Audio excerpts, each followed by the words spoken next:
Hello everyone, welcome. My name is Phoenix, and welcome to Classics Month on the Consumer's Guide to Filmmaking. Perfect Blue, 1997, Satoshi Kon.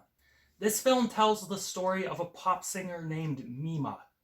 Retiring from her pop trio to pursue a career in acting, she lands a gig on a cop drama. However, a stalker begins writing about her online. This begins to set off Mima, and she begins to have a mental breakdown. Her days blurring together and co-workers dying, Mima begins to question who she is and what is going on in her life. This was a hell of a horror thriller about the corrosive elements of fame. I was really impressed with this film. Technically, the film is incredibly presented. That 90s anime style is present and accounted for, and the animation in this film is really stylish and well done. Everything moves incredibly fluidly and the environments look really nice. Cinematography and editing wise, I was quite impressed with it. The lighting of the film helps create this incredibly overwhelming sense that this girl has all eyes on her. It's super bright, it's dark, and it really hits home with the creepy hallucination version of her, all backlit and fuzzy. The editing as well also helps create this big sense of paranoia with sequences that are cut so quickly and in this surreal manner. It helps create this ambiguity as to what is real. The music in the film is incredibly memorable. The soundtrack, consisting of these bubblegum pop songs, is really fun. The first song played, Angel of Love, is just a straight banger. I love it. It was also reincorporated well later on when the screenwriter was murdered. The audio starting really quiet and then becoming blaringly loud turned the song into a creepy motif. The original score does a lot for creating this incredibly disorienting and unsettling tone.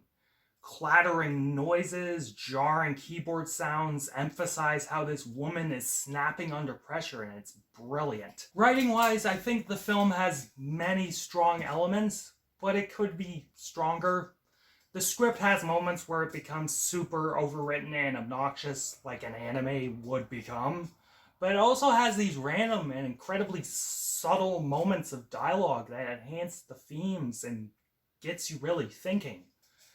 Structurally speaking, the story is well-paced and the tone was perfect. It knew what it was and it took itself seriously, and it hit all the right beats in interesting ways.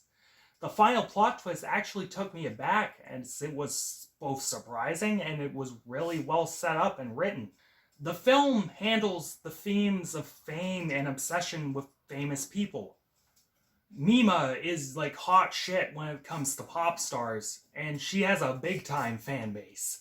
But when she retires from her pop group and pursues acting and even modeling, certain elements, meaning people, in her life begin to get a bit pissy. Like real obsessive fans in, our world, the real world, they can't handle change. And the creepy stalker who is way too obsessed with Mima begins posting online and revealing some way too personal stuff.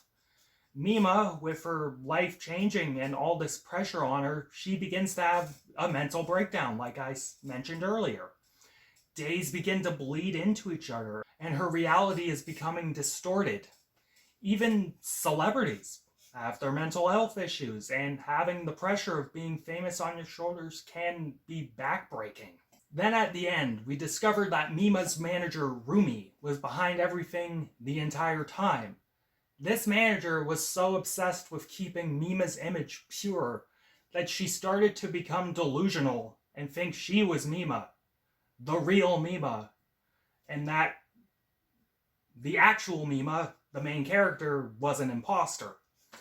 She then tries to kill Mima, and it ends with her nearly getting hit by a truck.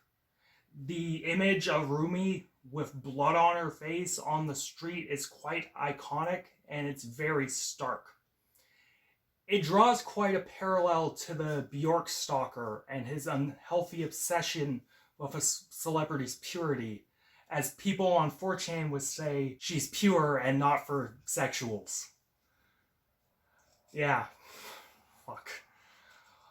While the ending scene of Rumi in the psych ward and Mima visiting her was a bit tacked on, and a bit on the nose. It was fine. It wrapped things up nicely. Meh. Overall, Perfect Blue, hell of a film.